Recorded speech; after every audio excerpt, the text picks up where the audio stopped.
Welcome back to our preview on WVMetroNews.com of the 2010 West Virginia University football season. And so, we've taken a look at offense, defense, and special teams. What's next? The opposition. Jed Drenning of thesignalcaller.com joins us now for a breakdown of West Virginia's opponents.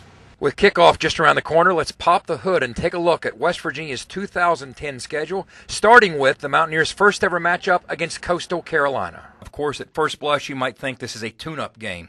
But any team, when taken lightly, is dangerous. The last couple years, when you look at Coastal Carolina, they've struggled mightily in games like this. Last year, getting shellacked 59-3 by Clemson in a game in which C.J. Spiller only touched the football 5 times. 2 years ago, they went up to Happy Valley and took it on the chin 66-10 at Penn State. I would like to see a similar result out of West Virginia, but that's only going to happen if the Mountaineers jump on this football team early and often. Expect some big plays defensively. We need to force some turnovers, generate some pressure. Don't let these guys think that they're in the game for long. Friday, September 10th, West Virginia heads to Huntington, and I have to say it, everybody else has already beat me to the punch. The doctor is in at Marshall. Doc Holliday, first-year head coach, former longtime Mountaineer assistant, now in charge of the herd, hoping to pull the upset of all upsets as West Virginia heads south for the Friends of Coal Bowl. A longtime rivalry will be renewed on September 18th when Ralph Friedgen leads his Maryland Terps back into Morgantown to square off against West Virginia in a game that fans haven't seen since 2007. Maryland coming off a 2-10 campaign last year. This is exactly the type of game that they need to pull off if the Fridge is going to get things back on track in College Park. It's not very often that you get to play a bowl-like game in September. But the last Saturday in September on the 25th, that's exactly what West Virginia will be doing when they head to Baton Rouge to take on the LSU Tigers. And, of course, anytime you're heading to Baton Rouge, you're playing not just Louisiana State University, but you're playing the venue. It's one of the most epic locations in college football, and it will be a great test for this West Virginia team before they head into conference play. On Saturday, October 9th, West Virginia plays host to a UNLV program that hasn't been to a bowl game since 2000. First-year head coach Bobby Hauck has been hired to try and pump some life back into the Running Rebels, a team that last year finished 112th in the country against the run, giving up 220 yards per game rushing.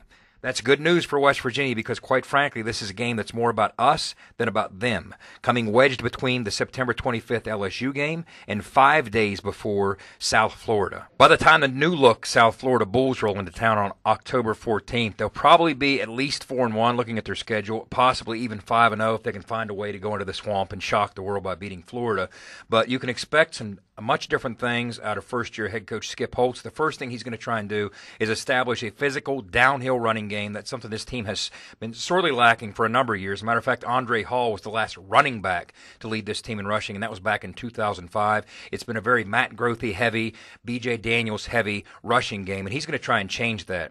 Syracuse arrives in Morgantown on October 23rd. 2 years ago, the last time the Orange were here, they threw a scare into West Virginia before late-game heroics by Noel Devine pulled out a 17-6 win and secured the victory for West Virginia.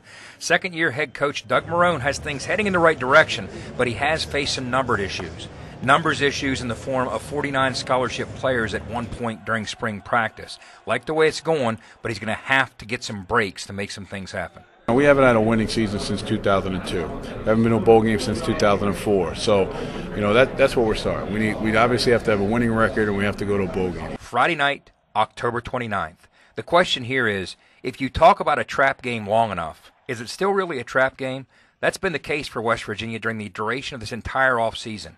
Every direction you've turned, you've heard about this Friday night matchup at Connecticut. Last year, UConn threw a scare into just about every team on the Big East schedule.